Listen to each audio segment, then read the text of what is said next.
This is the Authority Company podcast, conversations with leaders that are designing our future. Hola, I'm Joe Pardavila, and I am a huge movie fan. Actually, kind of a nerd. I love to know how movies are made, how much it costs to be made. And if you know that, you know it's very, very expensive these days. But my guest today has found a way to make high budget looking movies, TV shows, and commercials at a fraction of the cost. His name is Brian T. Nowak. He is the founder of Magic Box, and he is transforming the way movies are being made. We're going to get into how he came up with the idea, what he's doing, and why he doesn't think independent cinema is dying. Brian Nowak, welcome to the show. How are you? I'm wonderful, Joe. It's great to be here. Thanks. Oh, I'm glad you're happy to be here. It's always good when people don't feel like they're forced to come on the podcast. So that's a good start for me. So Brian, I always like to find analogies in these conversations. And I feel like, with climate change, people are like, and it's kind of a random thing to start with, Brian, but in climate change, people are like, we're going to need technology to solve this because humans don't seem like they all want to get on board on the whole thing. So we're going to have to find, hopefully technology will fix this issue. And I think when it comes to the sort of, I guess, the dynamics of making content and high-end entertainment about costs, all of these consolidations, the streaming world, which we'll get into, technology is the way out, like the way to move forward. And that's where sort of Magic Box comes in. It is finding a way to help with the exorbitant costs that you're seeing going into creating high-end content. And I'm talking about feature films, commercials, and stuff like that. So let's talk about your introduction to this. Why was it important to found this company? And was the sort of the economics of the business what kind of drove you in this direction? Sure. I mean, in full transparency, when I originally got into this, it was driven by creative opportunities first and foremost. The new ways to produce content using virtual production technologies inside LED studios was extremely intriguing because it gave us the ability to really push the edge creatively as far as we possibly could imagine and do it faster and cheaper than ever before, which is great. As I've gotten into it, I started to learn about all the additional benefits, and talking about the environment is one of the most important and significant ones that I was really happy to discover. We as LED studio technology think, oh, it's billions of little tiny light diodes lighting up. That takes a lot of power. It actually doesn't. It doesn't take as much power as you would think. And in fact, we have third-party testing that proves that LED studio technology it uses about a third of the same power costs as a green screen productions in of the same scale and size. So that's huge. And then when you start to think about all the other carbon footprint savings we can have using virtual production just in and of itself compared to traditional production, it starts to compound significantly because you don't have all the posts that you normally have as well. So you start to really see some tremendous impact, environmentally speaking, using this technology. And that was a really pleasant surprise to come across. That's so cool. And also the cost savings. I think for folks that are familiar with Star Wars and their current crop of stuff, they've introduced this thing called the volume, which I'm sure you're very aware of. It's these giant screens where essentially they don't have to go to Tunisia anymore to film A New Hope. They could go into some sort of backlot in Georgia or in Southern California, and they have all these giant screens that are projecting the desert background, which they famously did with the Mandalorian series. And in a way, that's sort of the space that you're living in. It's not a green screen. It's like basically you're surrounding somebody with all of these visuals where they could feel like they're living in that environment. So let's unpeel your technology a little bit. You mentioned the word virtual studio. Mhm. How does it work in that scale? Because I think a lot of us are familiar, like I said, the Star Wars model, these giant mega screens that are projecting these images. How does it work with Magic Box? So that is exactly the technology that we have. It's one to one. It's the exact same technology. We've just miniaturized it and mobilized it. So that completely immersive environment where you're completely surrounded by LED walls and ceiling, that's exactly what we deliver. That's the technology that ILM really kind of spearheaded and developed in those large, grand LED volumes that they have created. And that's what took off very rapidly. But people realized pretty quickly that those are really expensive to build and even more expensive to operate. And that's where we kind of found our first initial success being a smaller version of that that was mobile. We were able to a build these LED volumes, or what I like to call LED studios, because it's just easier for everyone to know, understand what you're talking about. We were able to build them much cheaper, and then because we're mobile, because we literally are transformers. We're a semi trailer that transforms by flipping switches into a soundstage with an LED volume inside. We're able to go wherever the production needs to happen. So we don't have to be in a soundstage on some major studio lot. We can be in a parking lot. We can be in the middle of the desert. We can be in the street in front of your house. Anywhere you can fit our semi trailer, we can have a true LED virtual production happening.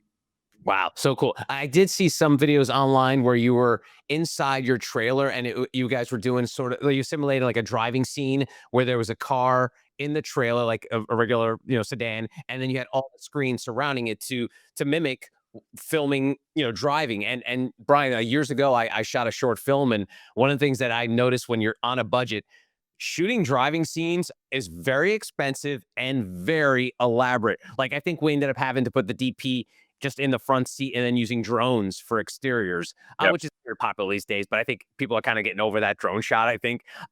So tell me about how this not only saves a ton of money, but saves time, because as you know, when you're shooting outdoors, there's limited light, there's permits, there's a lot of things that go into shooting outdoors. Yeah, I think car process is it's, been around forever and then there's so many different ways to do it from poor man's process, which is about as cheap as you can possibly do it to, putting cars up on trailers and then attaching, hundreds of thousands of dollars worth of equipment to those trailers and having crew members hanging off them and then driving around city streets or driving around the block millions of times to get your shots and everything in between. Magic Box doing car process is far superior to all of those techniques, and that I think is where we are first and foremost generating the most value to productions is in car process. So you can put just about any consumer vehicle inside Magic Box, from little tiny sports cars all the way up to big giant SUVs and pickup trucks. And we've had everything from a 64 Alfa Romeo to a Cadillac Escalade or like a GMC Sierra 2500, just giant vehicles that weigh 8,000 pounds. So we can get large vehicles inside, and then we completely immerse them in LED screens, and we put those driving plates that are produced by third party companies up on the walls. And yeah, it looks like we're driving down the road anywhere. And the benefits are numerous. Number one, safety. You're not putting a car and people and equipment in danger by putting them on a trailer driving around the block, which is gonna, that's the traditional way they did it for big budget movies and TV. You're not destroying a car by putting a pod on top of it and bolting it down and connecting it to the driving mechanisms of the vehicle, which you can do with basic cars, but you can't do those with classic cars, or electric cars. So, you need to have a different solution. And then in terms of quality, we look like you're really driving down the street because that's really what's outside the windows is that footage. So you have that true realism look and you have total control of it when you're inside Magic Box. So we do that kind of stuff all the time for movies, TV shows, commercials. You can see commercials that have been shot in Magic Box for cars. You can see our scenes, car process scenes on TV shows on there right now. It's really amazing, and it's I think the most impact that we can have in a production is in a car process type of environment. That's so cool. Were you involved in that? Because the first time I had heard about this was there's a Sean Penn, Dakota Johnson movie a couple years ago where actually I think it was within the last year where it was like 100% of the movie was shot in the car, but the car wasn't driving. They shot it all with screens around him. Were you familiar with? I think it was called Daddy-O or something like that. Were you involved with that one? We weren't involved with that one. That came or that was shot before we released Oh, this our truck, but that would be the perfect type of production that would take the most advantage of our technology. In fact, we are talking with a feature that we might potentially be working on this summer that's very similar to that. About 65% of it is shot inside moving vehicles. wow, so cool. And so I think a lot of us now that especially if you're like a cinephile or a fan of like, fantasy films, stuff like that, you're starting to see like the seams. and the limitations of the volume. Like I think Ant-Man 3 was probably like the perfect example of it, where essentially the entire thing was shot in the volume, and people were like, I don't want that. I don't want to see an entire movie shot in a volume. It just looks fake. There's something it's sort of like uncanny valley about it. And obviously where you guys come in is like you don't it's unless it's a movie where it's completely shot in a car, that's a different thing.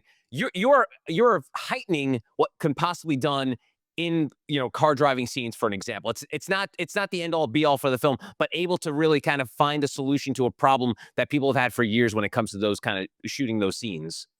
Yeah, I mean, we take two perspectives on all production. Like first and foremost, we're not just car process. We do true virtual production, the same exact type of production with camera tracking sensors and 3D environments are rendered onto the walls, just like they did for Ant-Man and so many other Marvel movies and Star Wars movies as well, or Star Wars TV shows. The the difference is we don't bill ourselves as the end all be all. We're not the final solution for production. We are not the only methodology of virtual production that's going to make sense. We are a methodology for virtual production that makes sense some of the time. And when it does, we're going to be really good at the types of things that we do. And sometimes you might need a bigger LED volume to get what you want. Sometimes green screen is going to be the right thing to do. Sometimes Pepper's Ghost or rear screen projection might be the best thing to do. But you will know when we are the best thing to do because it's going to be obvious. You're going to get the best quality. You're going to have the most cost effective. You're going to have the most convenient and safe and fast solution that's out there. And it's really clear when the choice is us. And for us, we want those things to be prevalent, but also we want the technology to disappear. We don't want you to, whether you're the talent or you're the production company, and most importantly, when you're the viewer, we don't want you to see that. We don't want the technology to stand out in the production or in the final product. We want it to disappear. We want them to forget they're shooting inside of it, and we never want the customer or the viewer to see that that's where it was done. That's so cool. I always say the best ideas are the ones that you think should already be around. And I would say like the best name for something is something like, oh, isn't that a thing already? Like, no. So like the idea of Magic Box seems like such an obvious thing. And since we're all aware of like the technology that is around in terms of like what we're talking about, the volume, Right. when you came up with it and decided to make this sort of like your passion, were you sort of like, wait, there's no one doing it like we're gonna do it? Like, were you surprised that, and again, there's probably people that are doing similar things to you, but no one was doing exactly what you were doing. Like, were you surprised that you would come up with this and were like, oh, we're the only ones doing it like this? Um, I wouldn't say surprised. I was scared, to be honest, because the first and foremost, like I said, when we got into the game early on, we were still in stealth for a couple years. ILM, like there was a one volume at Manhattan Beach Studios when we started. Within a year and a half, 2 years before we'd even released our prototype, there was only about half a dozen at the most globally. And the trend was bigger. And it seemed like every couple months there'd be another press release, another post on social media that said the world's largest volume has just opened its doors. So they were just getting bigger and bigger and bigger. And they were going, I think, the first LED volume that they shot Mandalorian in was about $10 million to build unofficially, and within 2 years, the volumes were costing $100 million to build. So they were getting really big, very expensive, and that was the trend. And here was I coming out saying, "We're gonna go small." Like I tested what's the smallest volume I can build. It's still going to have impact and be able to do. My goal was to be able to do 65% of any type of production. And the approach there was, if you think about entertainment content, it's what you and I are doing right now. It's two people having a conversation. They're in close proximity to each other. It's usually a medium shot and a bunch of close-ups. That's 65% of everything we see on TV and in the movies. So the goal was I want to be able to do that. I want to be able to do two-person, three-person dialogue scenes. And as we started building the prototype, I realized quickly, like there's an opportunity for car process. It's just a mess of a situation. It's a pain in the butt. It's, complicated. It's low quality in many cases, and it's unsafe. So we put a motorized turntable inside the floor of the Magic Box, so we could pull cars in and out, and rotate them around, and make that type of production really fast and convenient.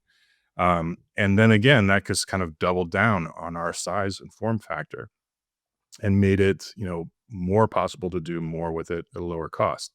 But still, we were looked at in the industry as, okay, that's novel, but what are you can't really do anything with it. Everybody else is going bigger. Well, they were wrong. Now all those places are going out of business, and the few that are still in business are usually running at a smaller scale. They're rarely running their full size volume unless it's for a big, massive shot. So there's huge advantages to being small, but we didn't have that proof when we started. So it was very scary to have that hunch. And fortunately, I was making those decisions based on 25 years of production experience and knowing what I was always looking for and what I'd done in the past in things like green screen studios, and thought this could work. And it's, as it turns out, it does. Wow. It's crazy because, funny how you say you were scared, and the fact that you had all this knowledge in terms of like the because I always like to say, Brian, like when it comes to mentorship and people I've learned from, I've learned what not to do more than what to do from my mentors. So with you, when you started this, did you have like entrepreneurial mentors to show you the way in terms of like the right and wrong way, or like I said, the what to avoid the wrong things, like because it just seems like the jump you made, as for some people, like, oh, he's a visual effects guy and he started a visual effects company. There's a lot in between there, between those 2 points in your life. Yeah, no, I mean, first and foremost, I have been an entrepreneur for almost 25 years as well. This is my fifth company that I started or founded with partners or owned at some point. So I'm no stranger to that kind of level of risk taking. I'm very comfortable in that kind of environment. I've also been fortunate enough to acquire many friends and colleagues that have become business advisors and advisors in the space that we're in now. And I think that a couple of them in particular in virtual production space, like James Blevins, who was one of our first virtual production advisor, who's the CEO of Mesh Virtual Production. They're virtual production consultants. That he would give me a lot of insights into what is being done at those very early stages and what to avoid, some of those pitfalls to avoid, and also what's coming down the pipe that maybe we should hold on and wait for. Likewise, I also had advisors like Sam Nicholson, who's the founder of Stargate Studios, a virtual production pioneer, and also a visual effects, guru going back for decades. And he, I think, was really really critical in our product market fit. He's an ASC cinematographer. He's a VFX, maven. He was really like, you're gonna want this, and he really helped me dial in the product market fit to make sure it was going to work for our customers, and that was really critical. And he also stressed the importance of the service component of our business as well. Like, we're not just delivering technology; it has to be delivered in a way that people can use it, and there's a human to human service that's associated with that. And he stressed how important that was, and that is something that I've taken with me ever since. And we make sure that we're good at delivering the service of our customer, our product experience, as well as the product itself.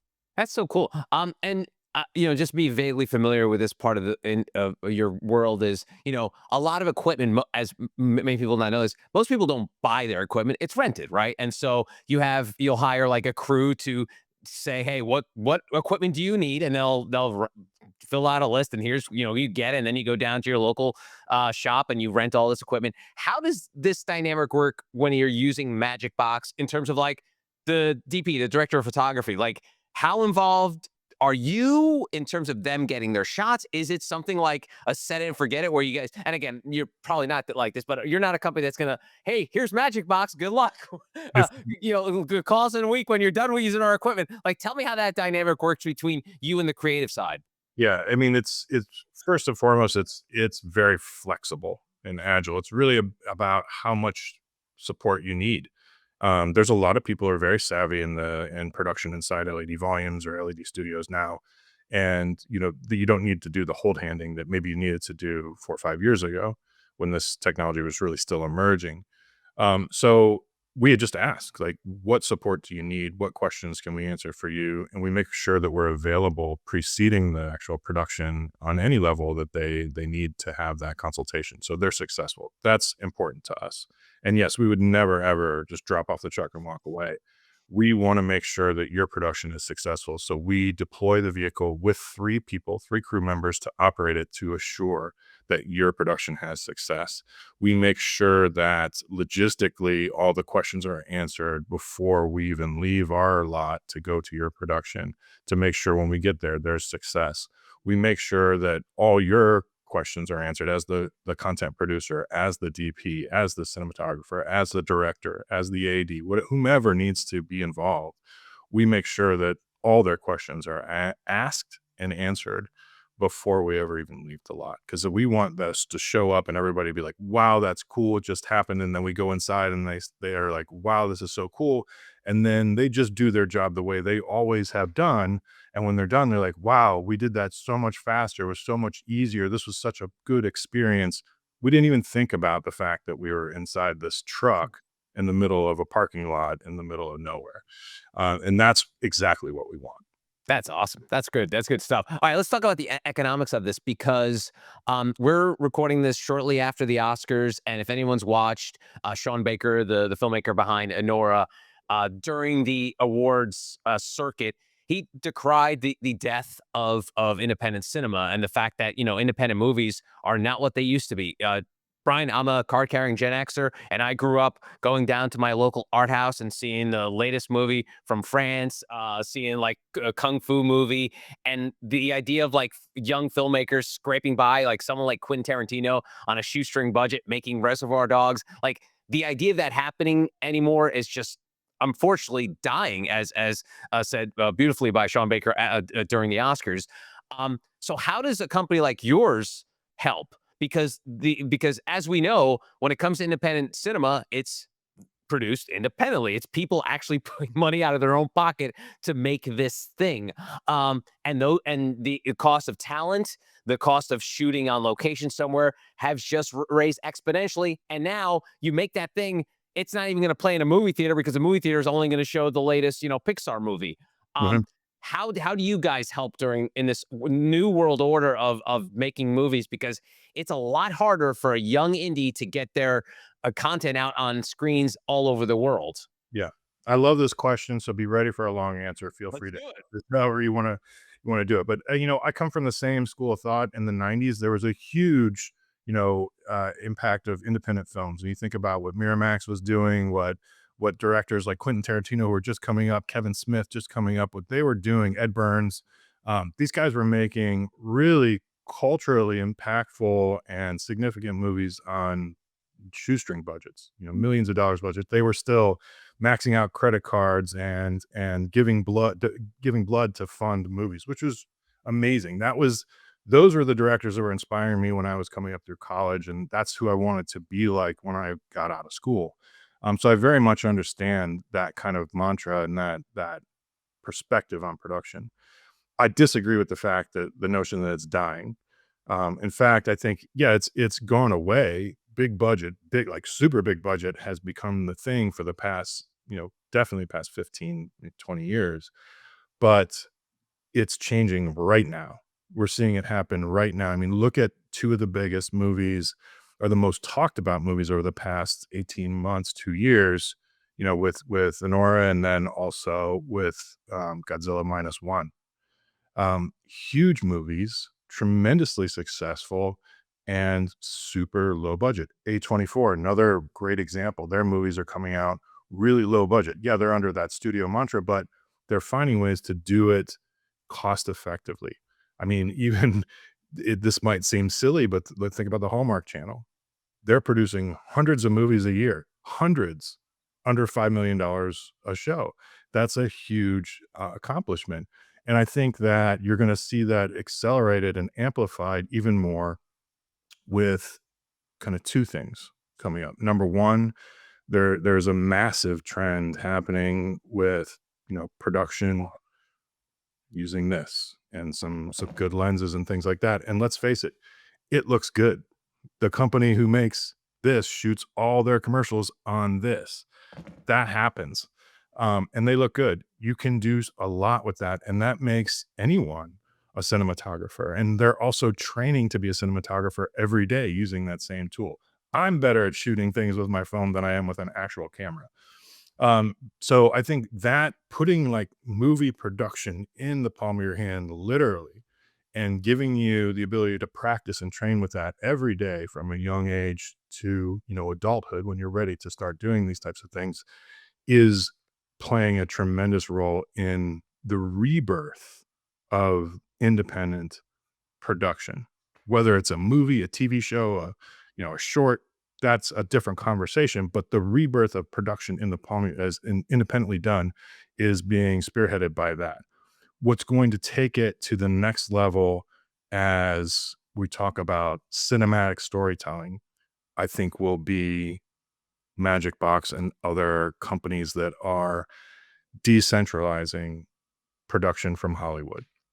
And I think that's one of the most interesting opportunities that Magic Box really creates, because we can go anywhere, because we're bringing that same technology that they made Mandalorian in for Star Wars to anyone, anywhere at a price they can afford. We can change that paradigm. We can bring big budget visual effects to you wherever you happen to be. And, that sounds like nice and grand, but think about it. Think about it. This is the analogy I like to give all the time. Pizza. Everybody's like, "Oh, if you like pizza, do you like New York thin crust? You like Chicago deep dish?" But if you think about it, there's lots of different kinds. They have the Sicilian in Detroit. If you go to St. St. Louis, they have this like really thin, crackery pizza. If you go to California, they just have terrible pizza. There's everywhere has got kind of a different type of pizza, but they're always kind of centralized in these major cities. What happens if we get pizza in Atlanta? What happens if we get pizza in Tampa? What happens if we get pizza in St. Helena? What happens if we get pizza in Montpelier? Like all these little towns and even littler towns, maybe there's 500 people. What's different about their pizza? What's different about the ingredients they use, the spices they use? We don't know when it comes to movies because you got to go to Hollywood. You gotta go to New York. You gotta go to these polarizing places, so you get influenced by those ingredients and those things and those people there. But there's so much more that we're missing in this giant country of ours. So when you can take Hollywood technology and deliver it to all those places, you're gonna get a horror movie that's got a little bit of a different twist, a little bit of a different spice because it was made in the middle of New Mexico or because it was made in Cleveland or maybe, even smaller, like Canton, Ohio, like wherever you can imagine. So this is, I think, the opportunity that we unlock. And we're doing it at a time where people have other tools like this that they can really start to produce long format content again very cost effectively and have it look just as good as anything else that's out there. And that's what I think is really exciting about the rebirth of independent productions that are happening right now. Awesome. Good stuff. Good stuff. Any moments you can share about Magic Box that where people, watching or listening to this may be like, "Oh, shoot, that was a Magic Box thing." Are there any that you can talk about, or is everything kind of like under lock and key? Who No, who you're able to discuss? no, we have. I mean, there's lots where with anything else, you're not allowed to say anything until it's on the air or it's not until it's released. But we've got lots of stuff out there right now that we can talk about. There's several car commercials. Have you seen the car commercial for the Dodge Hornet where the little kids driving? That was shot inside Magic Box, and in fact, we shot 6 different versions of that commercial in about 8 hours. To give you an idea of the volume, we had 4 different vehicles inside. There's still versions of that commercial that haven't even come out yet. There's a Subaru Forester commercial that's on the air right now where a woman brings a dog home from the SPCA. We shot that in the parking lot of the SPCA in Inglewood, California. Like that was one that was really cool that we did. It's on the air right Wait, I now. love that commercial. You shot that Yeah. inside a truck? It's inside a truck, inside of a parking lot behind the SPCA in Inglewood. Yeah, it's great. Wow. And tell me Uh, about there's a list because people I think are probably aware of that commercial because that's a great spot. yeah. With the idea of like, filming this really heart-wrenching, like you immediately like are Also, melting while you're watching it. And the fact that you're filming it in the back of a semi truck is just fascinating to me. So how does it happen in terms of like the length of time? Because as you know, they always say don't work with babies and dogs, but like Yeah. being able to film something like this, like how much easier is it than than in real life how we're used to it? Well, that's what I like about those 2 examples because yeah, they always say, "Don't work with kids, don't work with animals. They're really hard to work with." With, like, the first 2 car commercials we did, which are both on national spots on air right now, we're with both of those. You wouldn't have been able to do those any other way. It just and that's what's great is, you know, a lot of times, especially early on, the production company I'll get a call from the production company head or from the, agency head, and they'll look at me straight in the face and they'll say, "This better fucking work." And say, "Don't don't worry, it will." And we do the shoot, and afterwards, you just get this childlike surprise and delight, from the producer, from I've had the folks from the brands, the director, the cinematographer, the DPs come out and say, "This was so cool. We would not have been able to do this without you." And then we get calls now like we had a show, we're shooting 4 commercials for a brand, a couple weeks ago when the fires hit, and we had to evacuate our production zone because we were on the edge of the one of the fires, and, we had just gotten started. We were just 2 days in. We had 5 more days of production, and, everyone thought it was gonna get scrapped, and the production company came back and said, "No, we're able to salvage this production because of Magic Box, because Wow. we can do so much." Like, we're not just doing car process, we're doing lots of virtual production, we're doing lots of different environments and scenes. There's heavy visual effects in these beyond, like, in post, beyond, what we're doing. None of this would be possible if the production couldn't be done inside Magic Box because we make it affordable. We're enabling the agencies to push creative really far and do really high-end visual effects productions inside this, and again, we're doing it in a dirt lot on the back of a ranch. That's It's so cool. All right, I know amazing. you. I don't want you to divulge like the costs and stuff like that, but give us so we have some sort of context. Like the idea of doing a car commercial. Yeah. How much cheaper is it using Magic Box? Is it 50% cheaper than your traditional filming of going outdoors and blocking sets and all that jazz? 20% cheaper? Give me some sort of idea, like what people are saving here. That it's gonna vary based on your production, for sure, and is it an independent production? Is it a, big budget? Are we shooting the next episode of Grey's Anatomy, which we do? Are we shooting the next episode of 911 or a High Potential? Or is it, an independent thing? That varies a lot.